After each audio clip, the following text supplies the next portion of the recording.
És fiel em todo tempo. Em todo tempo tu és tão bom.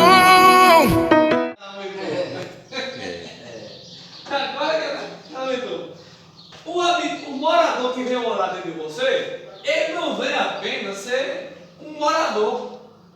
Ele vem fazer com que você entenda que ele é dono. Ele não é só um morador, ele é o dono da casa. Agora a responsabilidade é mais do que duplicada.